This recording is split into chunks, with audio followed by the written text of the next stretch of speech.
what I did was I mixed 50% juniper and I mixed 50% of the gold glaze to add some metallic to it. And that's the color that I really, really liked the best.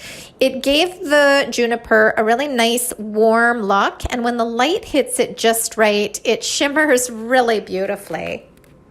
When mixing a glaze into paint, just be sure that you're mixing it really well. And I mixed it periodically as I was painting on these ghosting stripes, just so the metallics wouldn't settle to the bottom. So once I had my paint and gold glaze all mixed up, I painted one coat to add the striping. And while the coat was still wet, I removed the painter's tape. And that's all there is to it. It's pretty darn easy, and I have to say, I love the effect.